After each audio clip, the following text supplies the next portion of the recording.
Great. Hello, everyone. Hi, this is Dr. Karen Hardy, and welcome to Flip This Risk podcast, where we interview high achievers and learn their stories about their relationship with risk taking and how that influences their leadership abilities. And today I have with me Tinisha Agramonte. She's a D&I expert and thought leader, over 25 years of experience in the space. She's a D&I extraordinaire, in my opinion, a D&I extraordinaire. And she's done some great work within this field, formerly head of the D&I and Civil Rights at the U.S. Department of Commerce. Welcome, Tinisha, to the podcast. Thank you so much. I'm so excited to be here with you, Dr. Hardy. I'm excited to see you and to speak to you as well. I had to get you here. I had to get you here because this podcast is all about relevance and talking about topics that mean something at this particular moment right now, because a lot of people are looking for answers to some very tough questions. And some of those, answers, the only way to get it is to ask the people that do the work, who are thought leaders in the space. And that's why I wanted to have you here. But before we jump into that, where did you grow up? Now, I met you in DC, but are you a native of California? Los Angeles. Yes. Did you spend most of your years there? I did. I spent from the age of 8 until 17 in Los Angeles, then about 8 years in the Bay Area before I married my husband, who was active duty Air Force. And then we lived in Japan, England, Colorado, California, and ultimately landed in the DMV area. So that explains your route. I was wondering one thing, the next thing, and the next thing. And let's add to that, I was born outside of Dallas, and I Okay. lived in New York from the age of 5 till 8. So I've lived all over the place. You have, and you've seen a lot. I've seen a lot. That exposed you to a lot of different people, Midwest and the West Coast and the East Coast and, the Southwest. At what point in time did you realize that diversity and inclusion was important? Did you pull any of that from, all of your travels and where you've lived and moving in different places? No, you know where it actually came from? It came from the fact that I was identified as an at-risk youth when I was 8 years old. Mm-hmm. When I was 8 years old was the first time I got suspended from school. I continued getting suspended from school every year until I was expelled from schools when I was 15 or 16 years old. Mm-hmm. At that time, and I think you're the first person I'm probably sharing this with. At that point, I was sent to a facility, and at this facility, there were some counselors at this facility, and they did some straight talk with me. And they was like, why are you here? What are you doing? We can tell that you don't belong here. You're just being hard-headed, essentially. And so it was because of them that they really instilled a sense of public service in me. Mm-hmm. I thought, I want to be like those ladies. I want to be like people who help other people. And so really around 16, 17, we moved to the Bay Area. And I completely shifted my focus. And at that point, I decided I wanted to go to school and I wanted to give back. And that's when I started working in capacities of social justice, racial equity, really socioeconomic equity is where I started first. Mm-hmm. But just they instilled in me that public service mentality. And I really wanted to give it back and pay it forward for people who really helped me and put me back on the right track.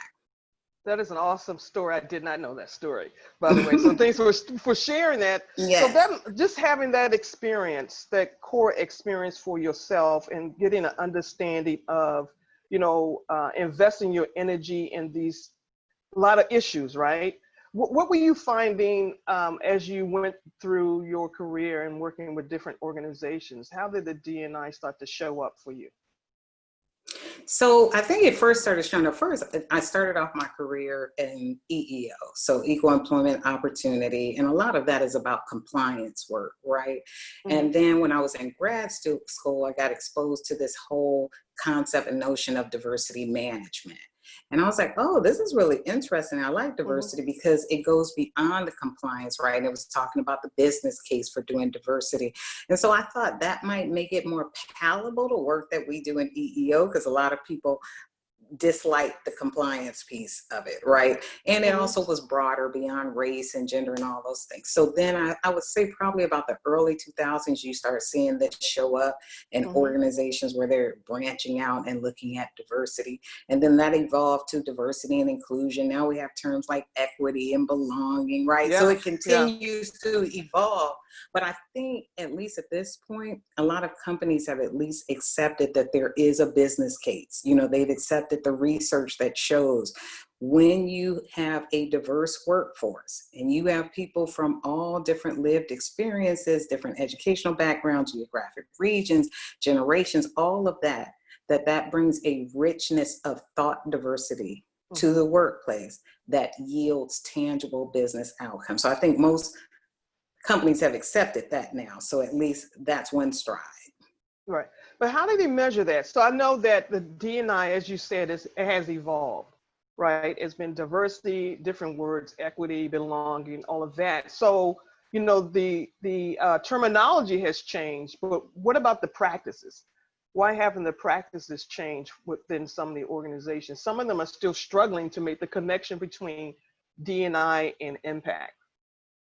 Well, because I think our organizations are still built off of systems that were maybe not designed to be inclusive, Mm-hmm. right? Mm-hmm. So all of our workplaces are really just a microcosm of the societies that we live in. And Mm-hmm. so, for example, I'm going to take it outside of a race and gender perspective real quick and focus on first Sure. generation professionals, because you know that's something that's near and dear to my heart.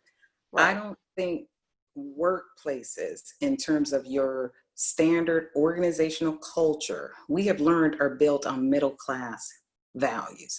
Mm-hmm. That means the systems in those workplaces are not really designed for people who come from lower socioeconomic backgrounds to I see. necessarily thrive in them, right? So Right. when you, and I'll use one quick example, and that is, we have found like people who are raised in blue collar working class backgrounds, not all, right? But Right. many were raised to value plain speak. Say what you mean what you say, spit it out. Don't Right. use all these fancy adjectives when you're talking. Why? Because people may feel like you're talking down to them. They may also feel like you're disingenuous, like you're not telling the truth and you're just not straight. But we know in a middle class organizational culture, straight talk may not be valued.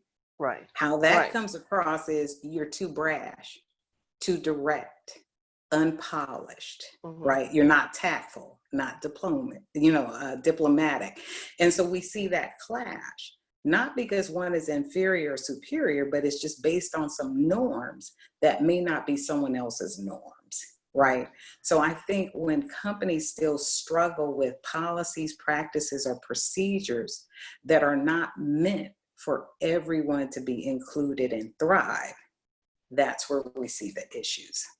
You know, I'm finding that I'm glad to see that more people in companies are talking about D&I, right? The Mm-hmm. conversations, the engagement. I've seen that on the perimeter, right, outside. But inside an organization, there's some operational institutionalization of D&I that needs to take place. The tactical things that's actually going to make it stick.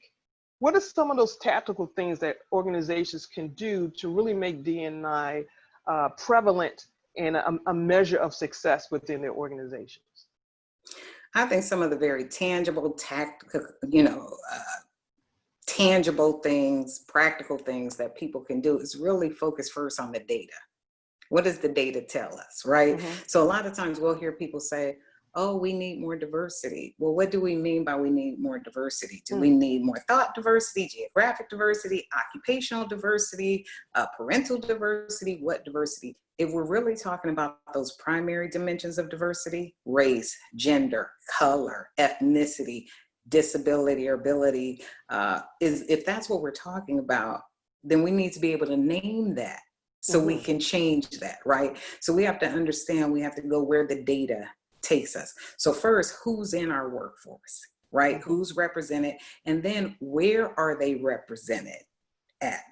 Then the second part of, do we have an advancement, a promotion issue? Do we have a career development issue? Right. What are the perceptions of the employees who work with us? Once we understand the data, qualitative and quantitative, then we can devise some very practical, tactical level, transactional level strategies that we can implement. But I'm going to tell you, bottom line, and something we don't talk about enough is accountability, right? Around behaviors. I think the most basic thing an organization can do is make sure that the behaviors of all of its employees align with its core values. That's excellent. That's the foundation. Yeah. That's excellent. I like that explanation that you gave in terms of how they can actually do some practical things. And you start with data. You have to understand the makeup of your organization, who your organization is, who are your organization, Right. who are your organization, what do they bring to the table, the mix of skills in representation. So, and I like the idea that you say you have to name the diversity. It's just not a broad term, because it is very broad. Right. But when it comes and that's great. And that's but great. We need to know what we're targeting. What are we targeting? Okay, that's a good Right. lesson. Now you have the diversity and it evolved to inclusion. So what's the difference between inclusion that you're not getting in diversity? So the difference with inclusion is, how are you leveraging the diverse individuals who work in your organization, right? Do they feel like they're connected to the organization? Do they feel like they're valued team members? Are they engaged? Most important, do they show up and want to see your organization succeed, right? Do they have that level of commitment and dedication, not just to seeing themselves succeed, but to seeing the organization succeed? Right. That's the difference between having a satisfied employee and having an engaged employee, right? And then when we talk about engagement and we talk about inclusion, clearly we're talking about it along diversity dimension lines, because otherwise it wouldn't have the same significance and relevance and be discussed in a D&I context. So I always like to think of it this way, Dr. Hardy. Whose hand is being acknowledged and whose hand is being ignored? That is where the data will take us, right? Who are we recruiting? Who are we promoting? Who are we retaining? Who are we developing? Who are we listening to? That's all the things we need to pay attention to, because that will drive what strategies we need to implement wherever we perceive any weaknesses, any barriers, so that we can correct those barriers. That's great, because I think a lot of companies feel as though at this particular time they need to hire someone to look at that diversity, when all they really have to do is look within themselves, the organization, and all of those things you talked about, the behaviors, whose hand is who's being acknowledged, who is not, who's being heard, who is not, who's being included, who is not, the microaggressions, all those other things that wrap up into that. So, what is the biggest risk to the D&I right now? Because right now it seems that there's a lot of positivity around it, which I love. And there's a lot of engagement around the conversations. But what can go wrong here in terms of not getting this right? We're on this wave here, right? So what do we have to watch out for to ensure that we do it right? So I would say what I think we need to watch out for is sort of something that you just hit on. There's this wave of organizations that are hiring chief diversity officers. I'm getting ready to take a new role as a chief diversity officer for a Fortune 500 company. I actually think that's where companies are getting it right. And the reason I say that's where they're getting it right is because a lot of companies in the past have relied on someone who was in a marginalized group to do this in a collateral capacity, right? I mean, well-intentioned, it just didn't have the impact that they thought, right? So perhaps they pick someone from a minority group. So either they pick a woman, they pick someone from the LGBTQ plus community, they pick a racial minority to head up their diversity efforts. But just because a person belongs to one of these groups, is a member of one of these groups, does not mean they possess the competencies and skills, the subject matter expertise needed to help set the vision, to help give strategic direction on the infrastructure that's needed to have sustained long-term outcomes for the organization, right? So I think that's one of the things companies are doing, is that they are relying on the subject matter experts, and they're bringing these individuals so that this can become part of the culture, part of the fabric, and help do some transformation work in the organizations.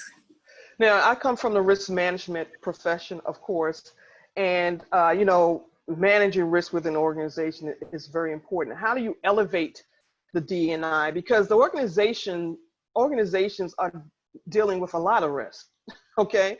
Just not the D&I risk. There's a lot of competition when it comes to managing risk.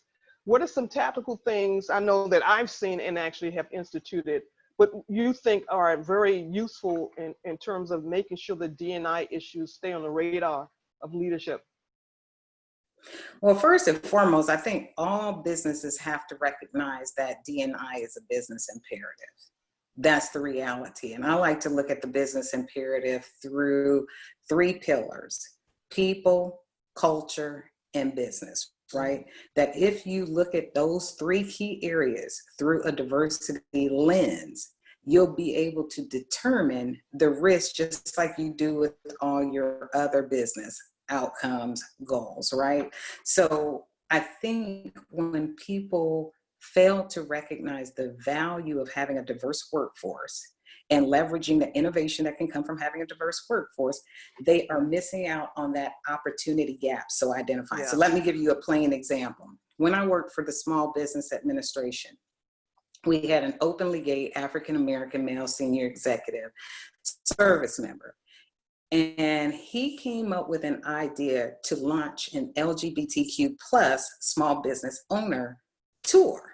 Why did he do that? Although SBA was already meeting its goals. So they were already meeting its goals with regards to SBA small business backed loans, right? But he saw an opportunity gap with a constituency group that perhaps we had not reached out directly, that we had not been deliberate and intentional about reaching. So when he embarked on this tour, guess what happened, Karen? Ended up exponentially increasing the number of SBA backed loans to these small business owners, this demographic population, right? So why does that matter in a D&I context? Again, through those 3 lenses, or those 3 key areas. Had he not been in the workforce, so it's the diversity that he represented on the people side, right? Then from the culture standpoint, had he not been in a position of influence, or had the organization not valued his perspective, because they could have knocked that down. They could have said, we're already meeting our goals. But he's saying, look, I think there's an opportunity gap to optimally meet our goals, not just meeting it, right? As a result of him being there, them listening to them, there was a significant business outcome. Wow.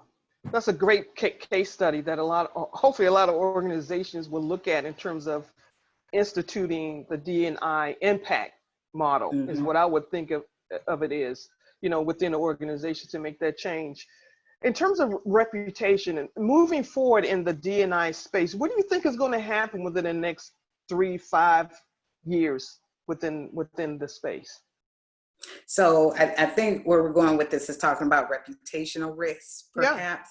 Well, it's because the reputation, because a lot of corporations are on the spotlight right now, right? In response to what's happening in our environment. So, reputation risk in terms of those who do something and move forward versus those who, stay in a steady state and continue to be the status quo. Right. So definitely, I think in terms of private sector, right? Because, I've been on both sides. I'm looking at the perspectives for that. In the private sector, which is driven by revenue.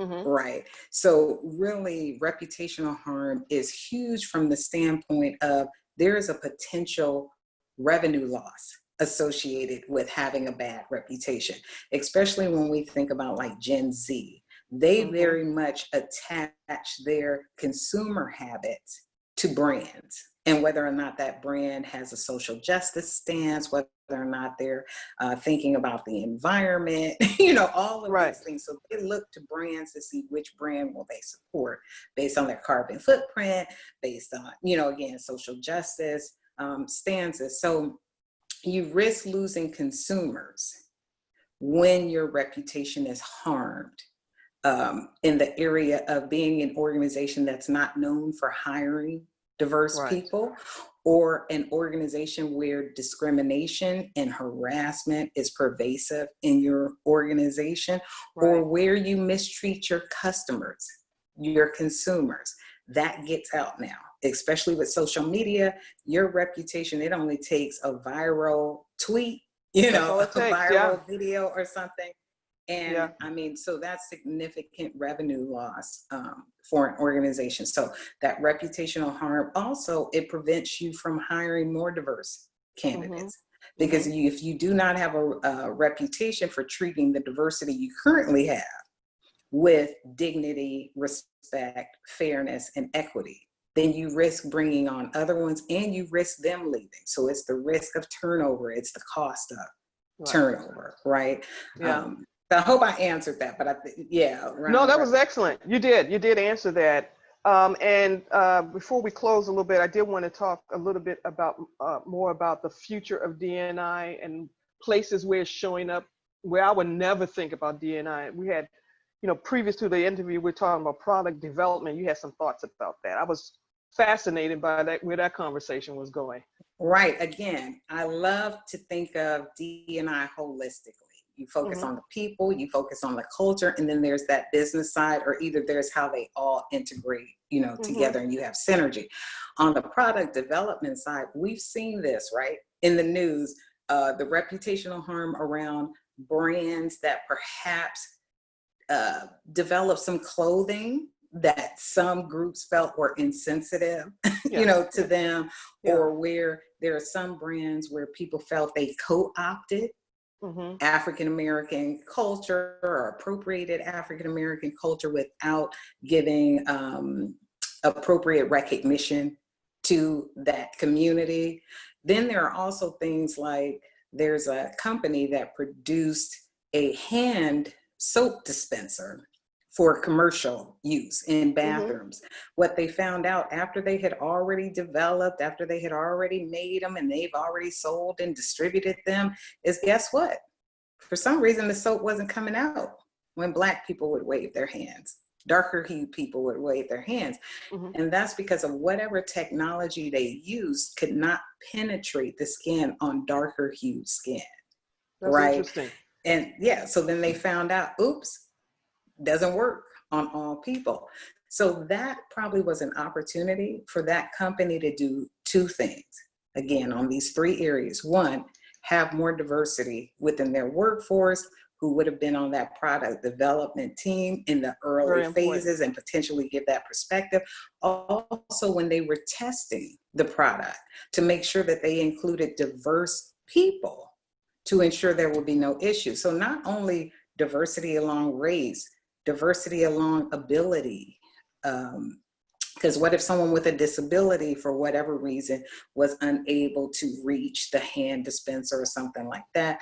Are there some age differences in terms of younger or older people? So it helps to have that diversity in your test population, right? Before you spend all that money and finalize your product.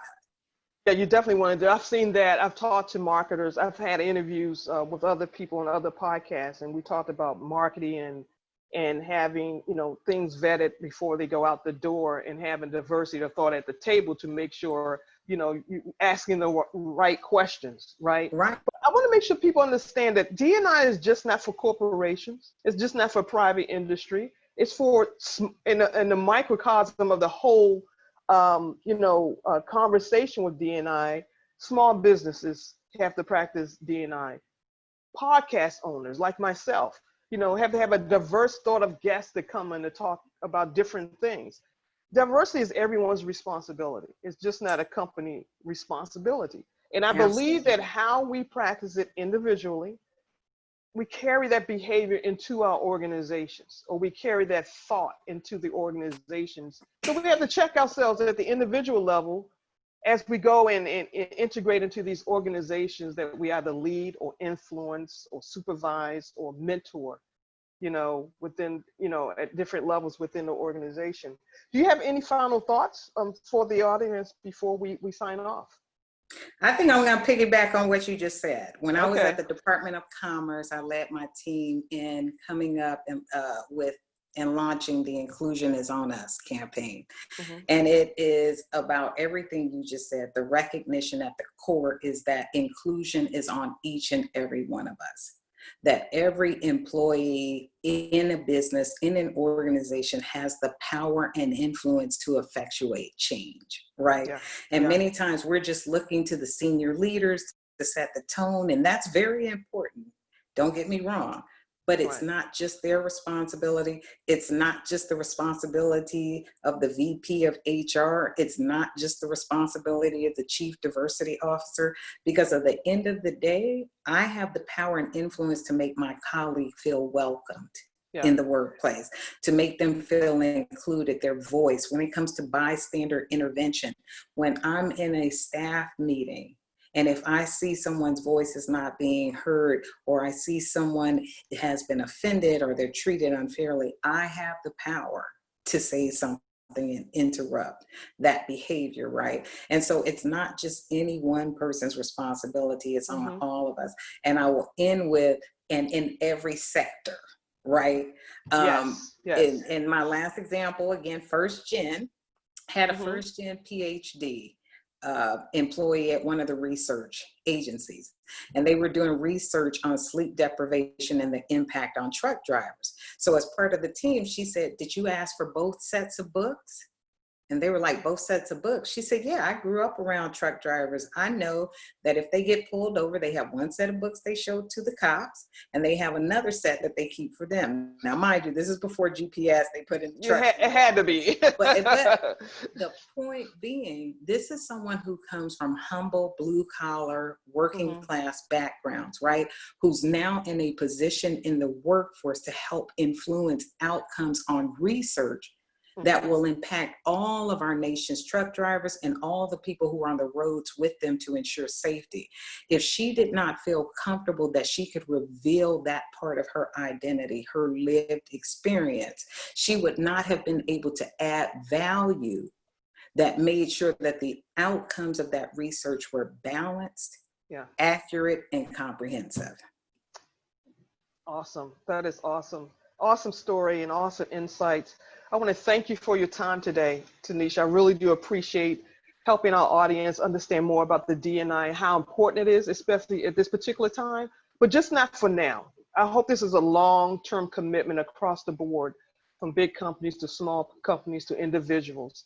And I really appreciate your contributions to the industry. Thank you so much. I appreciate you having me on the show, and I miss you.